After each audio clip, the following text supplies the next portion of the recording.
Okay, so I know that many of you are familiar with Southwestern, but just by way of background, we are an independent law school located centrally in Los Angeles, California. We were founded back in 1911 and have produced thousands of graduates who are practicing all over the country in various areas. We have a commitment to excellence, innovation. We have a very diverse and inclusive community and very strong practical training. I thought it was important here to include some of our core values on this slide because they really are part of the DNA of the school. I mean, the faculty, the staff, the students, um, everyone in the administration, we all really believe in these core values, and it is really kind of a central part of our community. So the online JD program is the newest law program at Southwestern. And I say the newest because we've been very innovative. We have a number of paths to pursuit of the JD. Our online JD program is fully ABA approved. It's fully online and it offers both full and part-time options. So one thing that distinguishes us from a number of other online programs is that there are no in-person requirements. You don't have to come to campus for any part of your education. However, if you would like to come to campus, you are certainly welcome to come to attend programs or to use any of our resources. Our program makes an ABA-approved legal education accessible to people who need or want geographic flexibility, those who have other responsibilities, like it sounds like a number of you do, like work, family, caregiving, or other commitments, or for people who just prefer online education. There may be some of you who have been long interested in Southwestern programs, but you weren't willing or able to pick up and move to Los Angeles. So now you have the opportunity to be a member of the Southwestern community without having to relocate. We enrolled our first class in August, and we have got a dynamic group of students from all over the country. I'll tell you that, some of our students graduated and then came straight to law school, but many of our students have been out of law school for a while and are professionals, and some of them are working on their second and third careers. So you'll hear more about that when the students talk, but we've just got a really great bunch of students who are extremely impressive. Our program is really well designed. It's taught by the first year program is taught, or I'm sorry, the first year classes are taught by Southwestern faculty who've been at the school for a very long time. They're some of the students' favorites, and they're working hand in hand with instructional designers, professionals who also have been spending years in their craft to develop a very high quality, high touch program for our students. So the program is mostly asynchronous, and I want to describe a little bit for you what that means. Basically, the modules are in a weekly format. Currently, the classes start on Tuesday and end the following Monday. And during that time, students have to watch lecture videos, they have reading assignments, they may have learning activities, quizzes, reflection papers, or discussion posts. It's really up to the professor to determine, which elements are part of the class each week. There are midterms and finals. We do provide students with the schedule for midterms and finals at the beginning of the semester so that they can make sure that they set aside time, because that is one time when they have to be available at a given time. And then also there is one weekend in the spring when students have to be available synchronously by Zoom for a really fun competition that is part of their legal research and writing class. There are optional classes that are available by Zoom. So, students can do the majority of the program asynchronously, but some of our students actually really like coming to the synchronous classes because they like to interact with their faculty or their professors and also to see some of their classmates. And then there are also regular opportunities for interaction with professors and TAs through office hours. So we are the first law school in the nation to be approved by the American Bar Association to offer our online program on a full-time basis. And I think that this really reflects the confidence that the ABA has in us being able to do this program really well. The program can be completed in 3 years. Each student takes approximately 15 credits per semester. So we always recommend that people kind of think about the amount of time that requires. We estimate that students will spend about 3 hours per credit hour each week. So if you think about that, 15 credits means that students will be working 45 to 50 hours per week. The full-time program is designed for students who can commit most of their time to studying law, and we recommend strongly that students do not work during their first year. Our part-time program is designed for students who will continue working or who have caregiving responsibilities. Our part-time program can be completed in 4 years. That is with the expectation that students will take classes over the summer. If students decide not to take classes over the summer, it could go a little longer. For that program, the estimated time requirement is 30 to 35 hours per week. And one thing that is really important to think about is that, although the program is part-time, 30 to 35 hours is a lot of time per week. So as you're thinking about law school and considering whether the program is right for you, you'll want to think about how you will integrate the program into your life. And I know that our students will be able to talk to you all a little bit more about that during our panel discussion. We offer 4 concentrations through the online program: the Civil Litigation and Advocacy Program, Entertainment and Media Law, Public Interest Law, and Technology Law and Entrepreneurship. I'd like to make sure that prospective students understand that you don't have to concentrate in any area when you're coming to law school. However, these options are available should you decide that you want to take advanced coursework in one of these areas, or if you would like to signal to employers that you've taken that advanced coursework. We are currently accepting applications for our August 2025 entering class. Our application deadline is April 1st. Well, at least that's our priority deadline. That means that if you apply after that time, we will still consider your application. However, we do recommend that you get your application in by April 1st if possible. We are currently accepting applications from residents who live in the states that are in the top 2 categories on this slide. If you live in one of the states that is in this 3rd category, we are not currently admitting students from those states.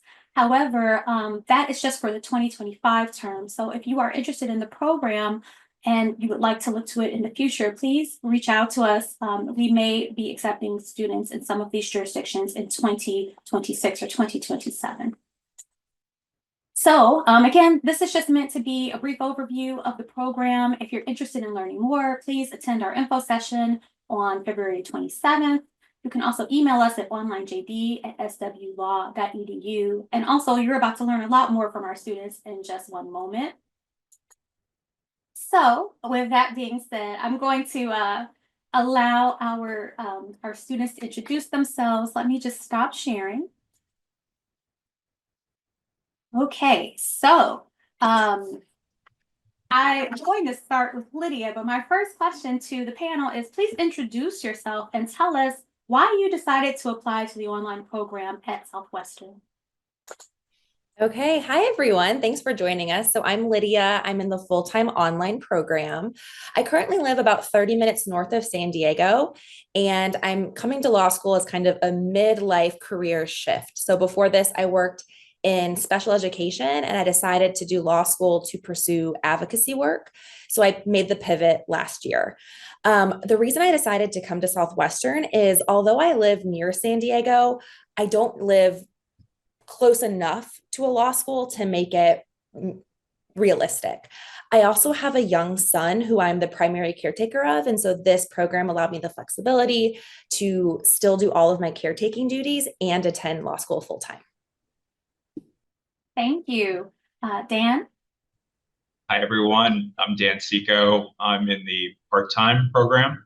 I live in downtown LA, not too far from the Southwestern campus. Like Lydia, I've had other careers. I was a sports journalist. I worked in entertainment for 10 years, and I made the decision at 37 that I was going to go to law school. And so I work full-time. I work at a corporate defense law firm in El Segundo. So the idea of like being somewhere at a specific time just wasn't going to fit into my schedule. So knowing that Southwestern afforded the opportunity to go to law school at night or on the weekend, it would allow me to keep my job and earn my JD. Thank you, Dan. Daniela? Hi everyone and welcome. My name is Daniela Costa. I am on the part-time program, and I live in Los Angeles but travel back to Colorado whenever I can. And I do have a teenage son that lives in Colorado, so my visits tend to be consistent. I started this program knowing that I did want to pursue law. I just wasn't sure how I could do that since I am the household caretaker as well. So I started this program in hopes to pursue what I really wanted to do without feeling like I couldn't sustain myself in the process. Thank you. Thank you. And last but certainly not least, Syria. Hi everyone, my name is Syria Leva and I'm also a 1L in the online part-time program. I ultimately chose to do the online program at Southwestern for the flexibility of still being able to work while being in law school. When I was applying to law school, I was living in Portland. So everything was kind of up in the air for me. I wasn't sure what kind of career or what kind of job I was gonna find once I moved back to California. And so I wanted that flexibility of being able to not put my law school plans on hold, but still being able to accommodate work. Thank you. Thank you. So, and I'll just throw this out to the panel, and then you all can jump in as you feel like you want to. What has your experience been so far in the program? Who would like to lead in answering that question? I'll jump in. I think for me, going back to school at 38, I finished grad school at 23. I was really nervous. I didn't know what to expect for a lot of reasons. Like, just what's it like to go to law school online? Will I be able to make friends at 38? Is it going to be really hard? And yeah, it's been quite the journey so far. The professors have been fantastic. I've made lots of friends. There's tons of opportunities. Law school is hard. It's really a challenge. Maybe it's the most difficult thing that I've ever taken on, but it's really satisfying. It's been such a good experience, like learning something new and something new about myself. I'm just excited thinking about it, and just it's been really cool. But it's what you make of it, right? And I think just as you go through the process of looking at schools, just to see what's the best fit for you, right? I think that would be my advice. I think for me, I was very thorough in that process, and I feel like I ended up in the right place. Thank you. Who would like to answer that question next? I can go next. So I think a lot of us have this expectation in our mind of what online learning can be. A lot of us went to college during COVID, or we worked a remote job. And so I didn't know how that expectation would match up with my law school experience. And I can honestly say it has exceeded the expectation that I thought I would have attending Southwestern. It's really not, it's not just clicking through modules and completing work and doing it in isolation. You are so embedded with classmates and your professors and activities that are so robust. You're just getting a truly phenomenal experience that's not anything like I expected an online platform would be. We were in a session yesterday and Dan made a comment that he doesn't know if he would get any different of an experience if he was sitting in an actual in-person class than he does through the online program. It's very, very similar. And it's just something that I didn't think could be replicated, yet they have done that. So it's been great in that regard. Thank you. And then, switching the question up a little bit, Daniela, what has surprised you the most about your time at Southwestern? What surprised me the most is that only because you feel like you're really far behind everyone, that is not the case. It seems everyone's learning this new language that is law, and everyone seems to be in the same point, or just maybe a little bit two to the right, two to the left, but it's pretty much flatlining exactly where everyone stands. And the fact that everyone is so welcoming and understanding and takes the time to explain things to you, as well as the professors, but your classmates, I think that's been very new to me in such a environment that is online learning. Okay. How about you, Syria? Is there anything you'd like to share either about your experience or what has surprised you? Yeah, I think for sure one of the things that did surprise me is how interactive the modules are and how helpful the study sessions are. In my undergrad, I didn't really do group work. I would normally just study by myself. But at least for us, I think last semester for finals, a lot of people organized review sessions where we could um, issue spot essays. And then within our laws class, we were split up into groups. So then I reached out to my laws group and we were able to also kind of go through issue spotting with our laws final and maybe going through like broad ideas of our outline to see if we had the right topics. And those have been really helpful for me now as I'm going through law school versus when I was in undergrad. So some things will change as you're studying while you're in law school. Thank you. Thank you. And so speaking of, interaction, um, Dan, can you share with us a little bit about, your interaction with professors or with peer mentors, dean's fellows?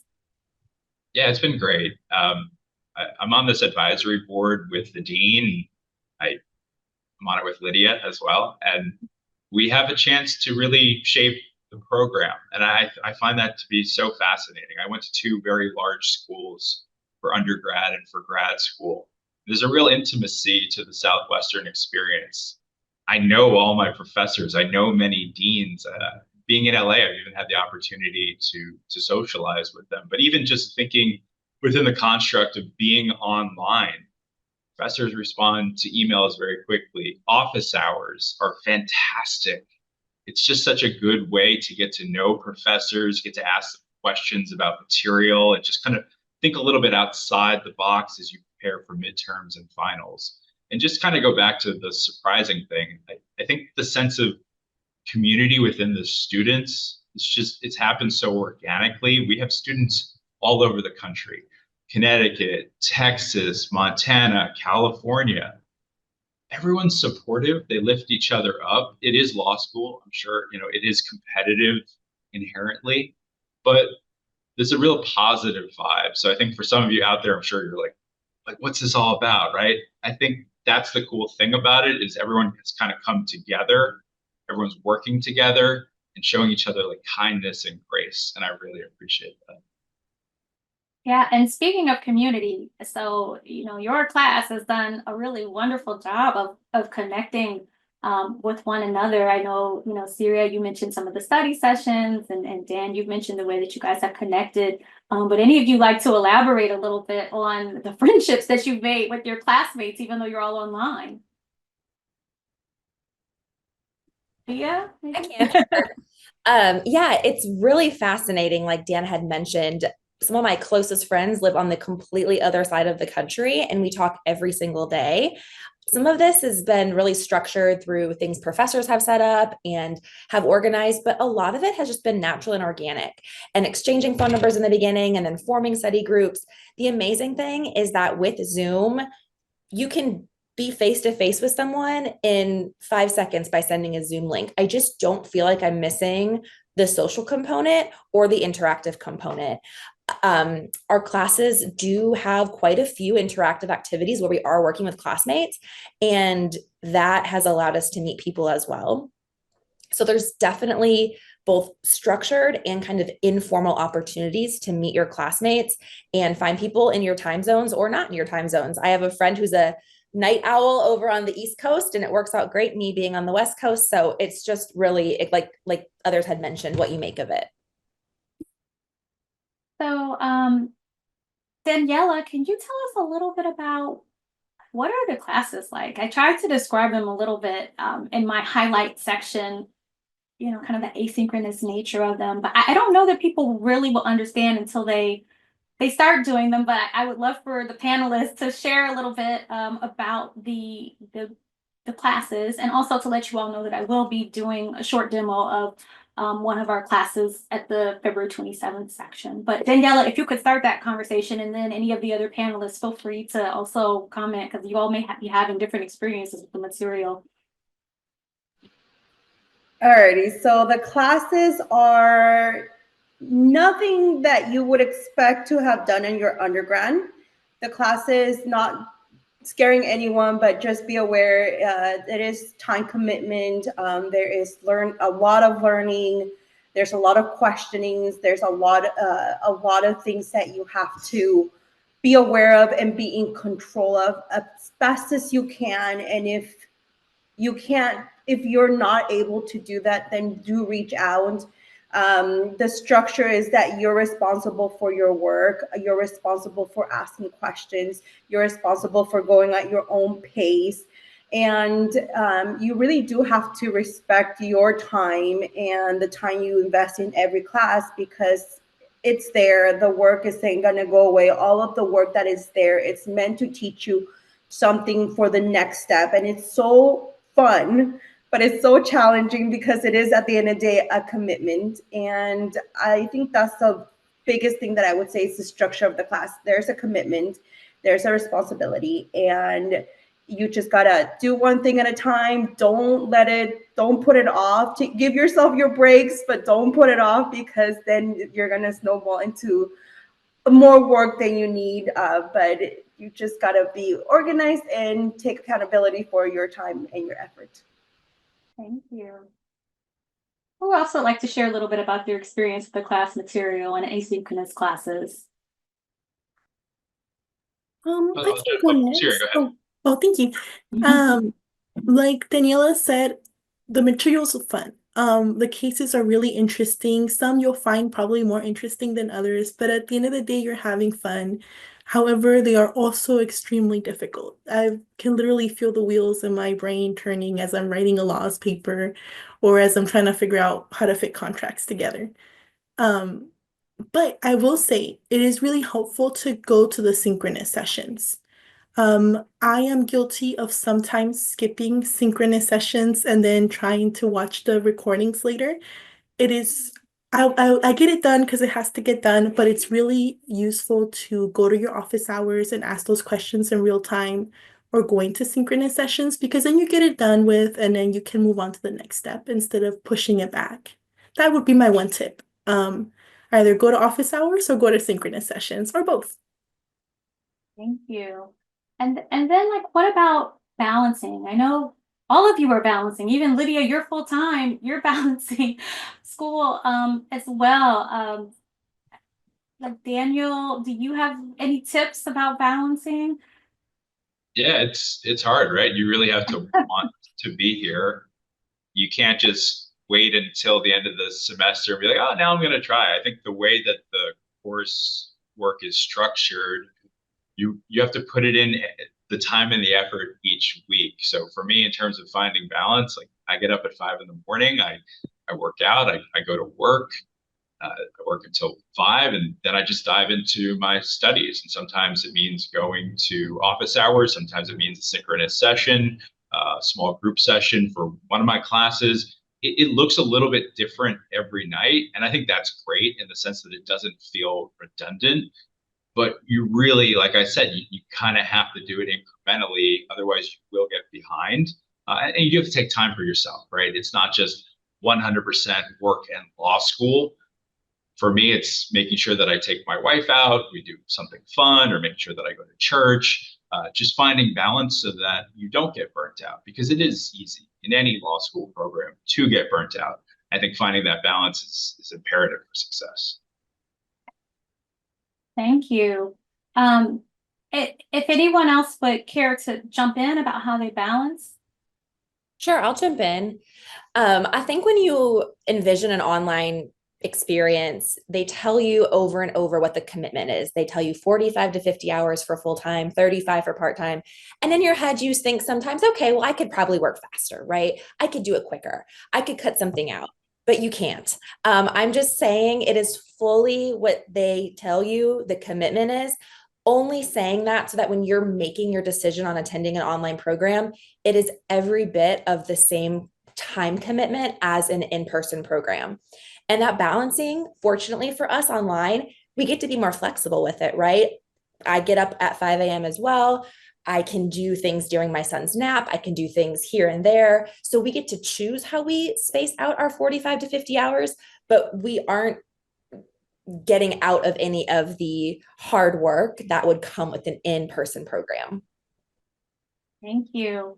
And so I'm also going to ask the panelists, if there are any tips that they have for students who are considering our program. But before we hear from the panelists, I'd like to invite questions from the audience. I see the chat is really going. I think it would be helpful if you could raise your hands, so that way we can just call you can ask your questions live. But yeah, I'd love to hear from each of you if there are any tips that you have for students considering our program. And since Lydia, you were just talking, can we start with you? Sure. Tips for people considering the program. So I think really evaluate the amount of time you're able to commit to it. Our dean of Southwestern always says flexible does not mean easy. It is extremely rigorous. It is very, very robust in its programming. There is a lot to do, and just make sure that you have the capacity to take that on, is my first tip.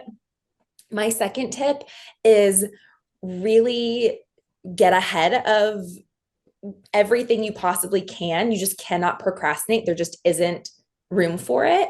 And so if you're a procrastinator, start thinking about ways you can kind of rework the way that you operate so that you can train yourself to be somebody who's always a few steps ahead.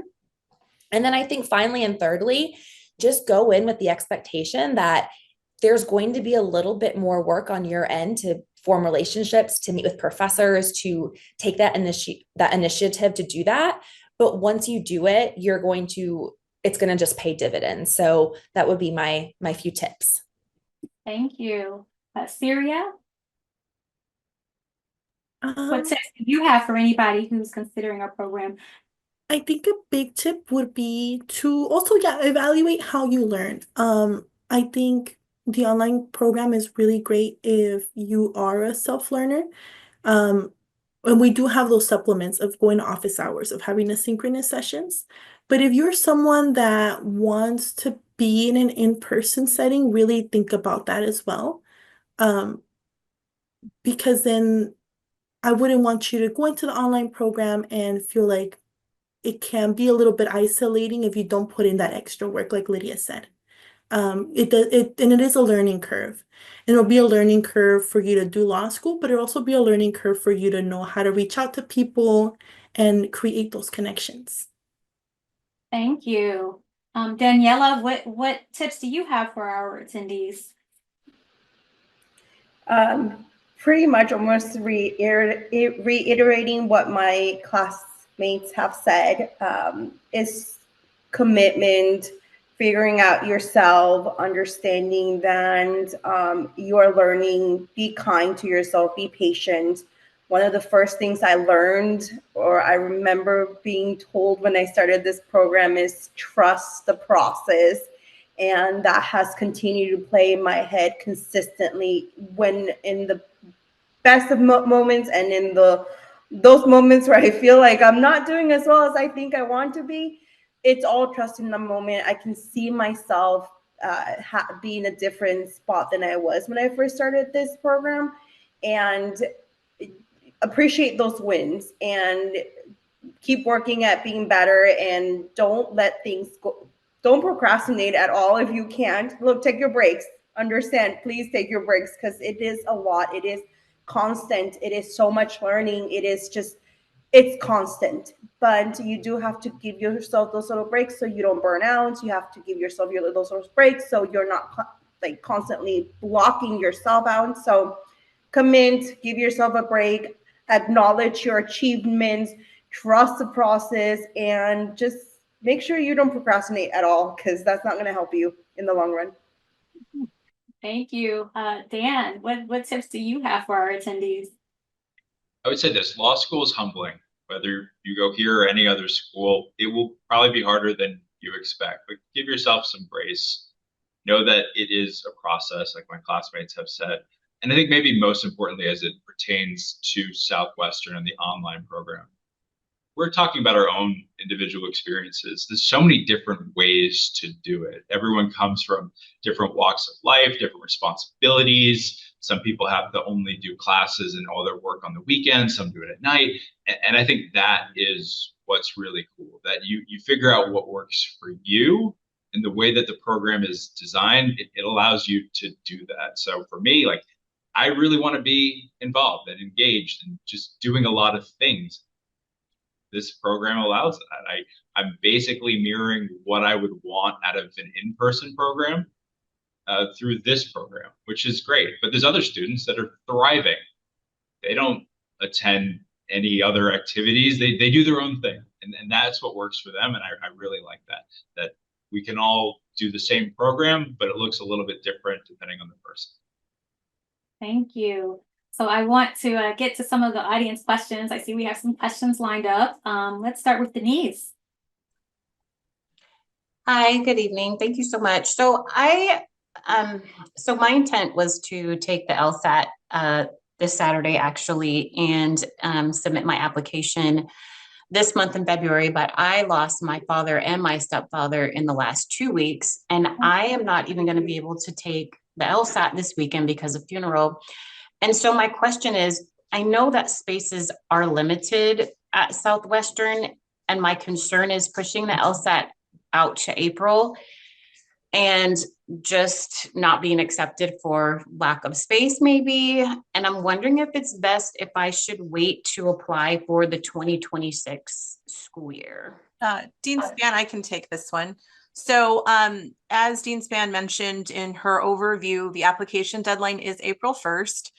Spoiler, you will see that application deadline get pushed on April 2nd. So we will continue to take applications realistically through probably early to mid-July.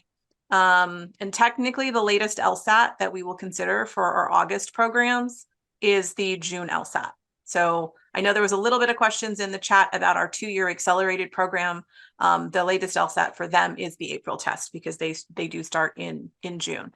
So first, I just want to extend my condolences, for the loss in your family.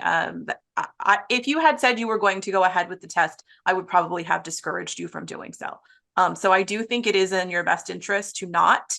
While you have all of this other turmoil going on, just really take care of yourself, take care of your families. Law school will be here. If you feel ready for the April test, I think that's okay. It is a little bit later, but we will be taking people from that April test. And as I mentioned, we will still even consider a smaller number for the June test. You can certainly get your application in before the test, once you've had a little bit of time to kind of settle down with everything that's happening, and then, just continue preparing for that test. If you do apply and you don't get the outcome that you're hoping for, by all means, please reapply for 2026. But I don't think you're at a point where it's too late in the cycle that you can still make the attempt. Thank you so much. And Denise, I'm also so sorry for your loss and condolences. Thank you. Dee Frazier? Yes, thank you. Good evening, everyone. My question for the panelists, I'm just wondering, I know that the program does have specific deadlines, but seeing that these panelists were successful with their application process, could any of them speak to when they chose to put their full application in terms of the season, or whether it was fall or spring or summer? Thank you. Yeah, I'm happy to answer that. I believe I took the LSAT in February of last year, and I submitted my application either at the end of February or the beginning of March. Found out in the spring that I was accepted. Thank you. Would any of our other panelists like to share? Yeah, I will share mine. I took my LSAT in June, and I believe I submitted my application by the beginning of the spring, June 2023. By spring of 2024 is when I submitted my application. Thank you. Lydia, Syria, would you like to share? Or Sure. I took mine a little bit earlier. I'm not I took it a few years ago, the LSAT, so I was already had that piece done, and I applied December and received my admissions decision a few months after that. It seemed like a really long time ago, and I have bad memory. So I want to say I took it November of 2023. That's when I took the LSAT, and then I came actually to these admissions. So if you guys do have an opportunity to go to the next session where we do where they do the run through of the class, that's the module, that's the session where I was like, oh, I think I like this program. I'm gonna go ahead and proceed with the application. So after that session is when I decided to get my application ready for Southwestern. But I submitted it I think in March. I think I was tiptoeing the deadline. And then I heard back within that spring. I think it was May when I was admitted. Thank you. Ainsley? Hi there. You guys mentioned that classes are taught by Southwestern faculty and professors, which is terrific. And also that the social aspect of online law school for you guys has paralleled any sort of in-person equivalent. But my question is, as far as like a pragmatic um, standpoint, as far as what you can get from Southwestern, how does it stack up to other online law programs as far as clerkships and internships and employment after graduation? Basically, what can it get me the same sort of connections? For example, I live in Texas. Do you have connections all over the nation? Is there a way for me to get plugged in by doing this in the same way that I would through like a brick and mortar type of traditional law program? Yes, Ainsley, I'll take your question because I actually work with the Career Services Office and the Externship Office. So yes, so Southwestern, as you know, has been around for a really long time, and we have alumni all over the country, including in Texas. And additionally, we have a number of students in our online program and applicants who are coming from Texas. So all of our students are assigned a career advisor during their first year. And they work with the career advisor on career strategy, on application materials, on identifying postings, great opportunities.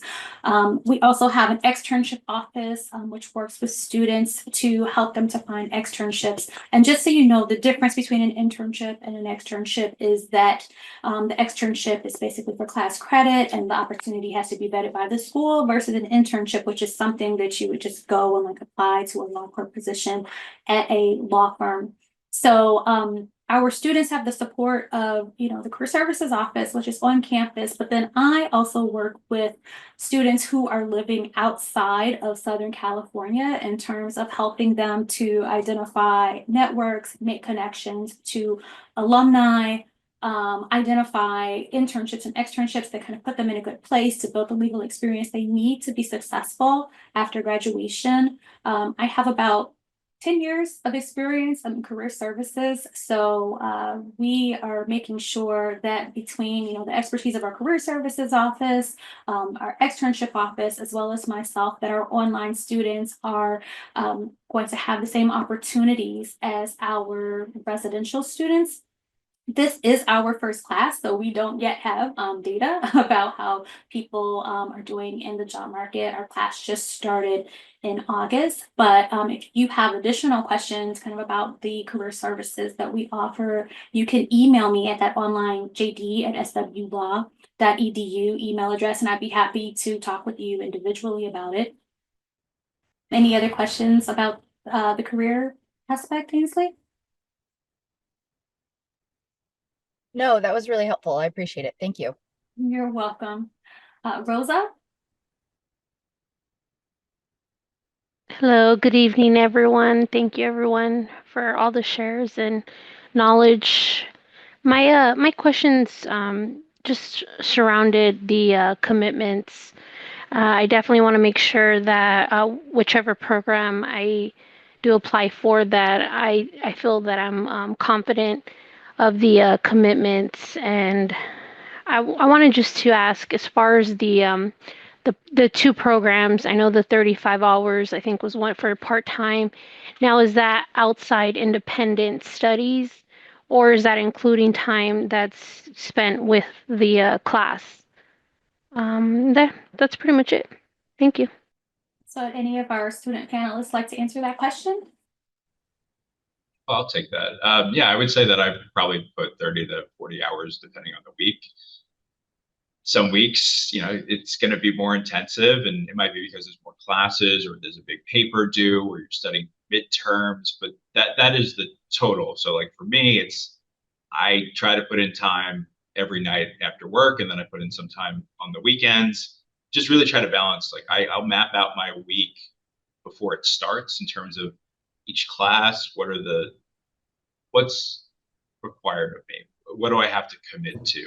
Whether it's reading or assignments or office hours, and just kind of do a little bit of a checklist. And they actually have it integrated into the online software, which is great, but I like to do it on paper. I guess I'm a little old fashioned, but it really allows me to figure out, okay, what's Tuesday going to look like? What's Saturday going to look like? And if things change, then I know how to adjust on the fly. But to answer your question, yeah, the 30 to say 40 hours, that captures the totality of what I spend for part-time. Thank you. And Lydia, since you're in the full-time program, would you mind kind of sharing your time commitment? Same. The 45 to 50 hours is the totality of everything together. So typically professors incorporate that into their modules for the week. So if there's a class that's meeting, it may take the place of an assignment, or it may be a choice where you can attend the class or do the assignment. So they try to be mindful of that, or if they're having a 90-minute class, there may be sometimes, typically, less coursework that week. Like Dan said, everything fluctuates. It really does change week to week based on assignments, based on midterms, based on papers. But typically, the professors do a good job of kind of keeping the totality at that 45 to 50 hours. Thank you. Carlos? Hi, thank you everybody for all the panelists for sharing. So one question I have was, if someone starts in full-time, part-time, are they able to transfer over to full-time? One reason I'm asking, because I'm a federal employee, so I don't know how my job aspect will look, next week even. So I just wanted to my intent is to start part-time because I live out in DC, in the DC area. But if I can transfer to full-time, is that a possibility? So, and actually, I think Director Goldberg, is she still on the? Yep, I'm here. Yeah. You work a little bit more closely with students making switches than I do. So yes. So it's a great question, Carla. So your first, the 1L curriculum is pretty set for full-time students. So it depends on where in the curriculum you are. If once you get past, if you're in the part-time program, once you get past like the first year and a half, it's easier to take more classes on and finish up a little more quickly. The program's actually somewhat front-end loaded. It just depends on how that lines up. It's really tough the first year. It's easier to go from full-time to part-time, obviously a little more challenging to switch the other way. It just depends on where you are in the curriculum and what classes are offered. So it's on an individualized basis, but we certainly try to accommodate when we can. And if I could also just add that since, we're just at the beginning of February, I'm not sure when you might know more information about, your employment certainty.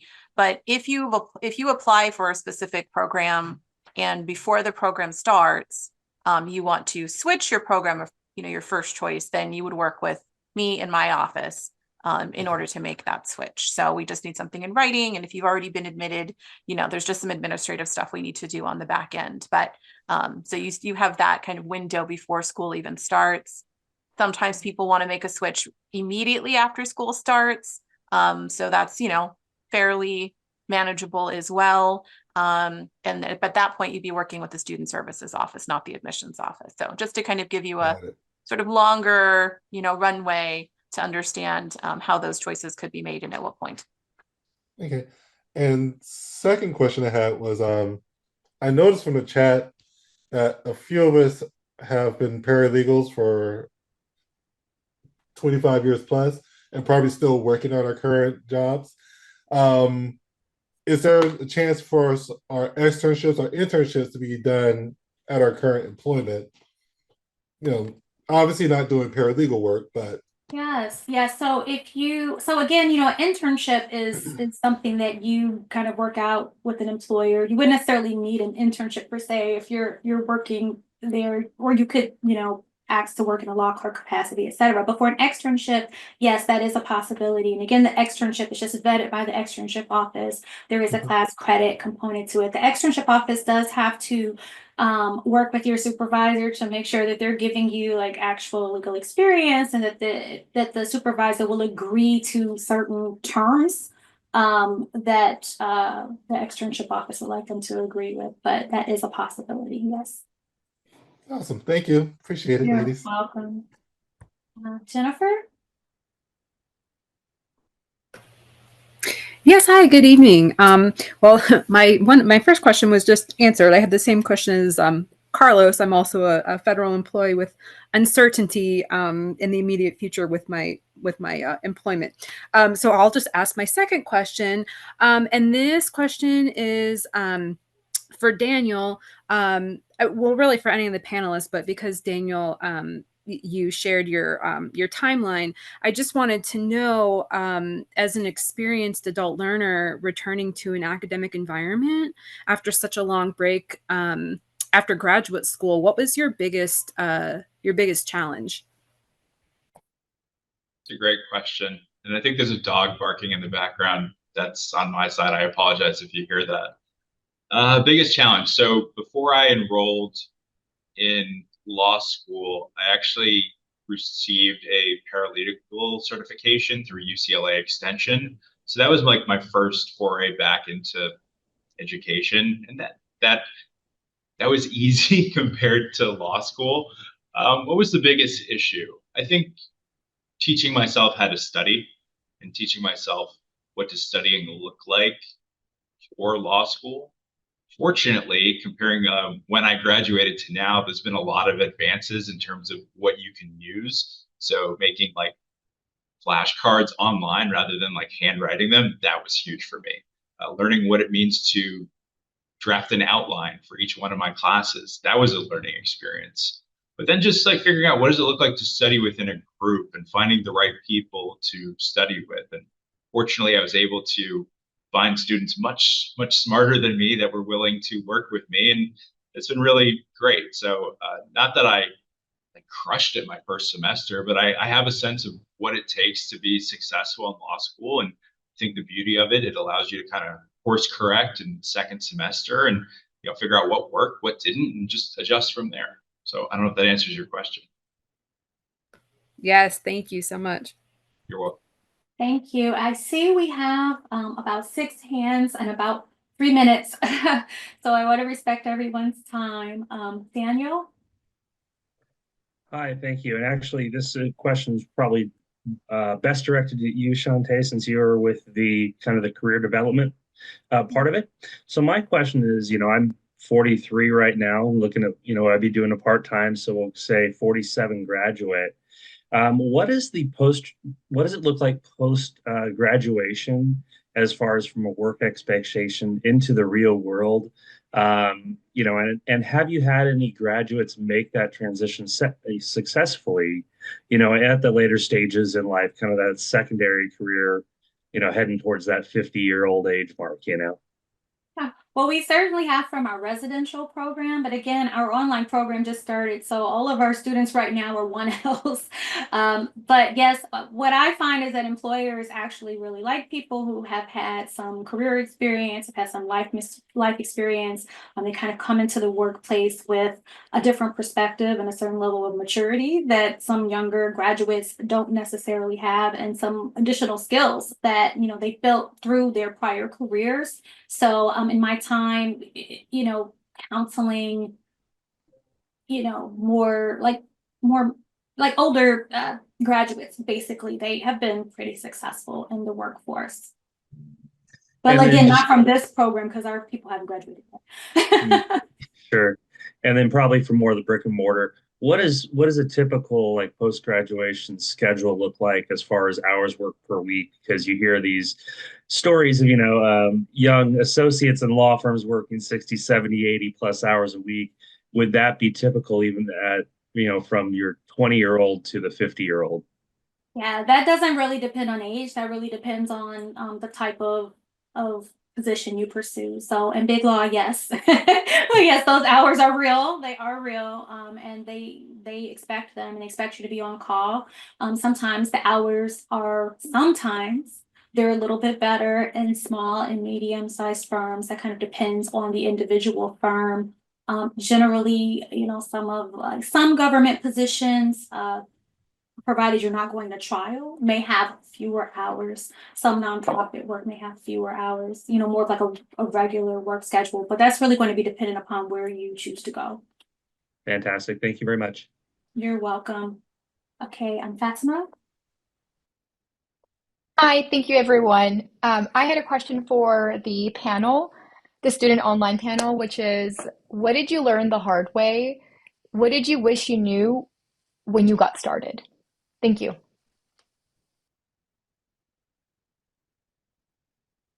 I can take that. One thing that's unique, I think, about law school compared to undergrad programs or even graduate programs is a few things. The first is that a huge chunk of your final grade is based on a final exam, where in undergrad or in a lot of grad programs, you kind of work toward your grade the entire semester. Law school is very different. You kind of, all your eggs go in that final basket. And that was a different transition for me. Second, there is a curve. So you're not necessarily looking at your grade as your grade, which is something that is also a little bit jarring to conceptualize if you're not used to that. And I think the part that was hardest for me is understanding how grading looks on a curve and how that may impact my final grades. I think that a lot of people who apply to law school have this mindset of I've made A's, I've always had A's, I complete all my work, I get A's in everything. And law school is different because there's only so many A's to go out. Not everyone can get an A. So that was something that I think it took a semester for my classmates and I collectively to kind of understand that in real time. Yeah, just to echo what Lydia said, I think that's a really interesting aspect of law school. You come into law school, you think you're smart, you've always been a great student, everything has come easily to you. Everyone here is incredibly smart. Everyone here is here for a reason. They're driven, they're motivated. So you may put in A-level effort and think that you're gonna get an A in a course, and you may not. And that's just how it's designed. So I think maybe in undergrad and grad school, the focus is just on grades, do as great as possible. I think for law school, yes, doing well opens up so many doors, but you are here to learn. You're here to prepare to pass the bar and just to make the most of the experience. So not just coming into it and focusing singularly on just grades, but really considering the totality of the law school experience. That would be my advice. Thank you. So I know one of our panelists has already had to leave because she had another commitment at 6 o'clock. Are panelists okay to answer a few more questions, or do you all need to leave? I'm happy to stay on. Okay, thank you. All right, Anna? Oh, thank goodness I made it. Okay. 41-year-old cancer survivor. I was encouraged to apply for law school by my boss. I have been in the legal field since I was 14 years old, so over 24 years. And so I have worked with everything from A through Z on personal injury, demand letters. I have assisted in trials. And so I'm wondering, will this experience make law school any easier? Because I've heard both responses, but I want to hear it straight from you, the ones giving advice here. Will the knowledge that I have gained in these years be of use, or will I be learning completely something new and different in beginning first year, I hear it's the toughest year. What was the toughest year for you that are about to finish your law school?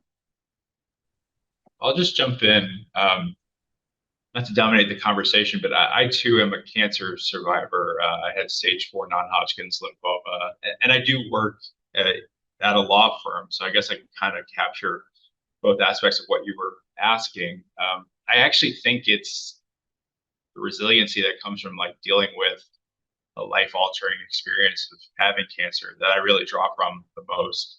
But I do think your professional experience certainly be helpful. It definitely has helped me in some respects, but it's also different, right? That there's the practical application of practicing law or working at a law firm, and then there's the academic side or the theoretical side. So it is a little bit different, but I think it will give you a very good perspective.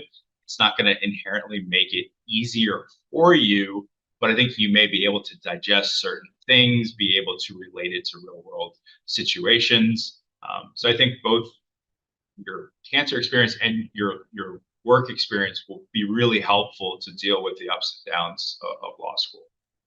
And very briefly, also the LSAT. I am about to finish my undergraduate in March. When should I take my LSAT in order? Can I still make it to fall without stressing my time to take the LSAT? Or should I just push for 2026 spring? Anna, I answered your question in the chat, so you'll see my response there. Oh, okay. Thank you. Sure. Thank you. That's it. Ari? Thanks everyone for your time, especially giving us your time on a Wednesday. I know it's pretty busy.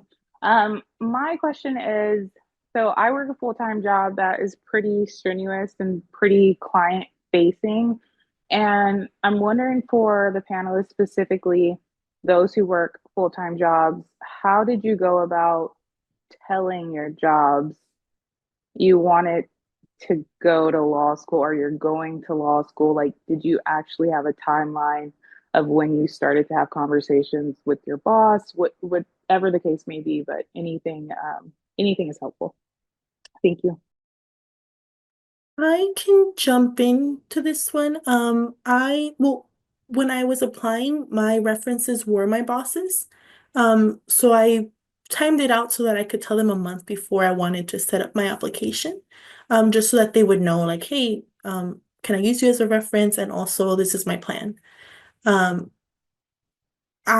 My situation would look a little bit different from yours, because I switched jobs for that reason. It was very time consuming and very I was a legal assistant, so there was no way that I could work and do school like within the same hours or have that overlap.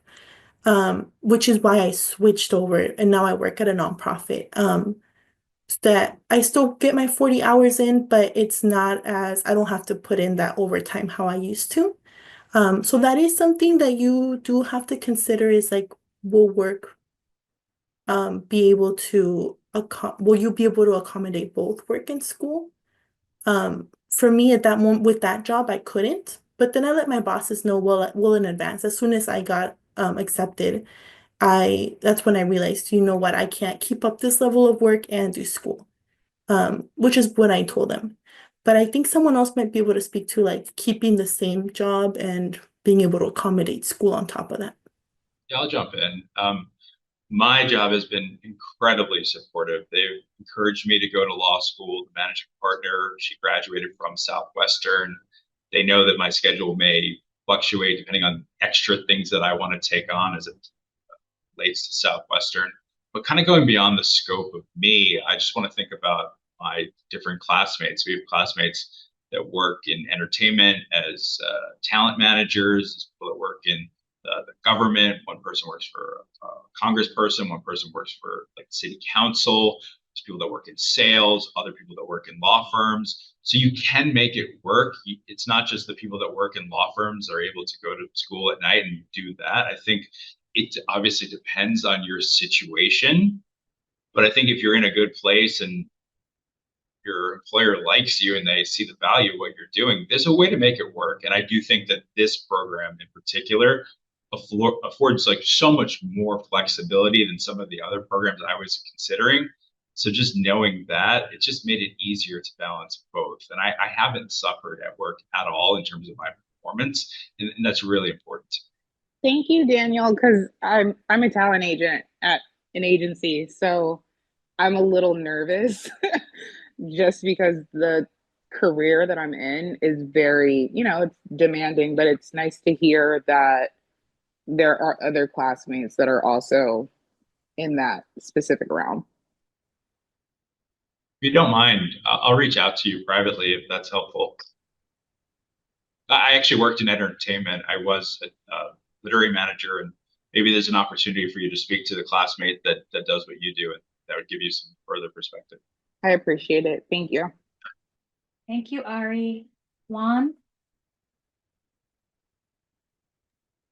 Hello, everybody, and thank you to the panelists for sharing your experiences. Number one of the most important things for me is the networking and connection with other students. So I'm wondering if I can get the perspective of one of the panelists on what is their best method to keep connections with the students in the online program, but also the part-time online program.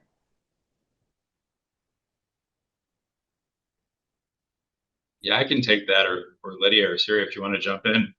I've really made the most of it. I think for me being 38, like I'm not forcing it, right? It kind of has to happen organically. There's so many opportunities. You do it in class, or there's events that are held. Like I'm in this program called the American Inn of Courts, and it's with different graduates from Southwestern, and we meet once a month. And it really is like a networking society. So I built relationships with deans and attorneys and judges and people that all went to Southwestern. They are bison all around the country. But in terms of our own cohort, we've done a Discord channel. We've done virtual happy hours. We've actually even held events in person. We've gone to a brewery. We had the Barristers Ball this past weekend. People flew in from Connecticut, from Indiana. So it's really what you make of it. A lot of people want to do it. Some people don't, but I was someone that did. I really wanted to find that sense of community, find a way to build my network. And it's there. It's all there for the taking. I don't feel like I've missed out in terms of if I'd gone to in person, like Lydia had alluded to earlier. It might even be more so in some ways. And I know that's hard to kind of comprehend, but at times it almost feels overwhelming in a good way that I have all these friends, these relationships and opportunities. There's so many things that I can be a part of. And then finding out a way for me to just make it work and find the right balance. Thank you for that. Another question is for the part-time online part-time program.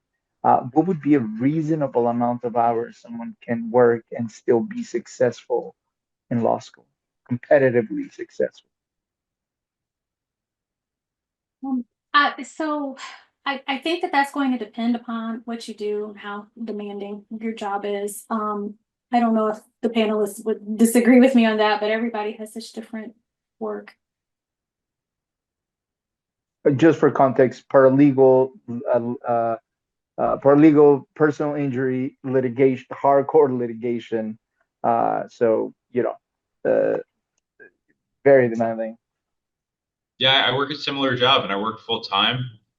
During the fall semester, I didn't take a single day off from work.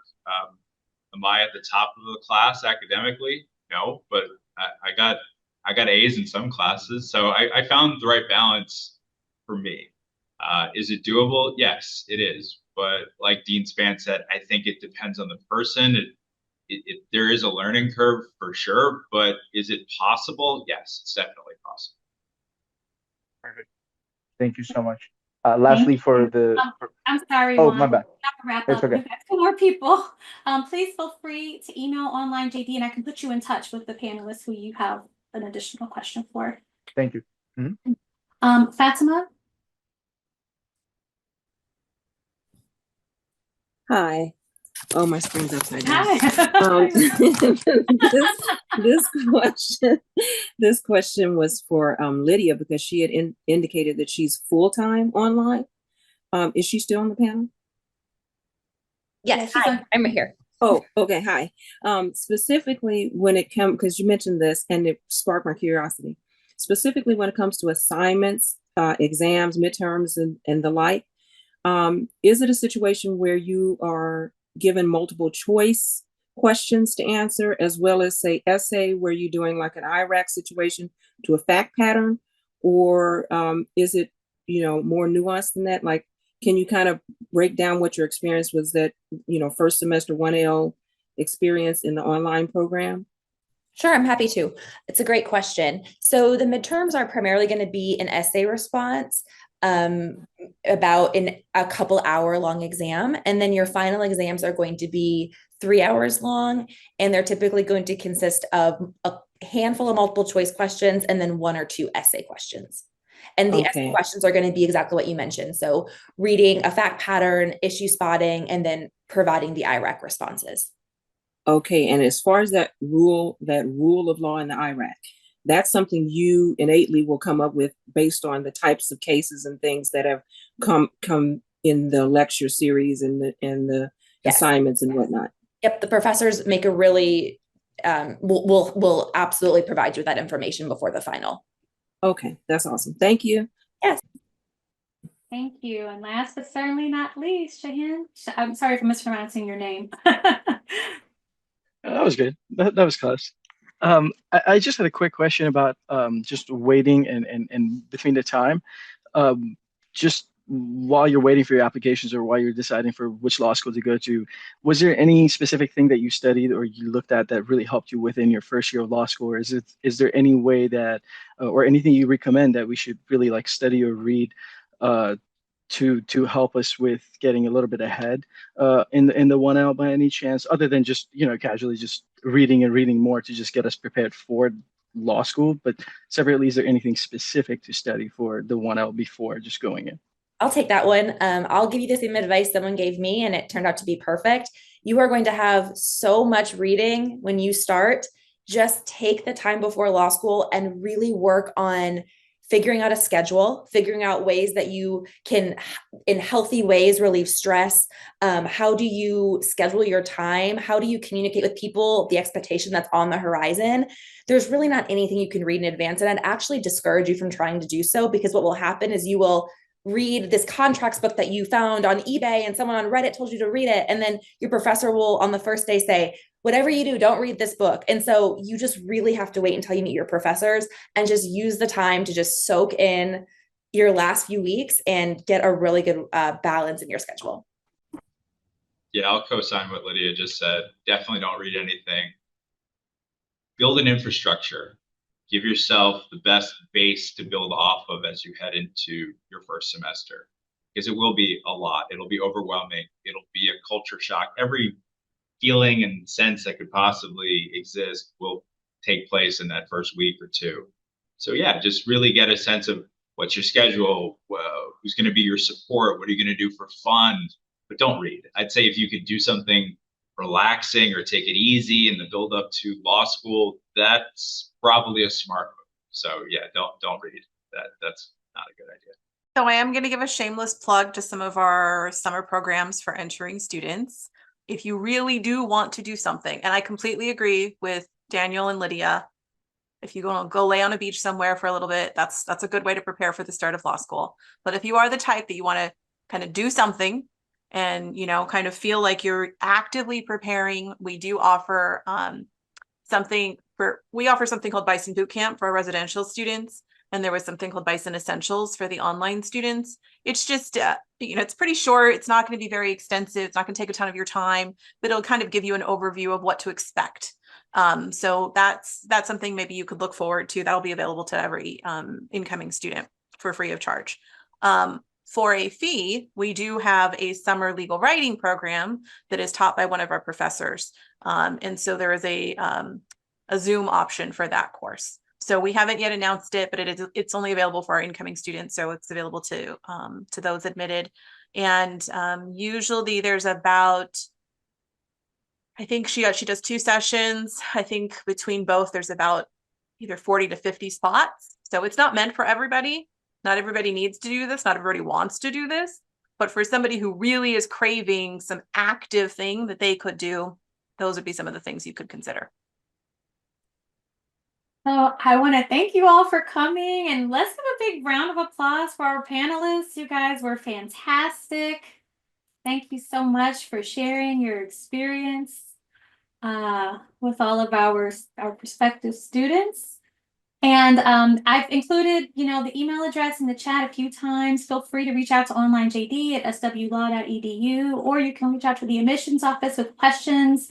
Again, we're having a longer info session where you can ask more questions on February 27th. So thank you very much for coming tonight.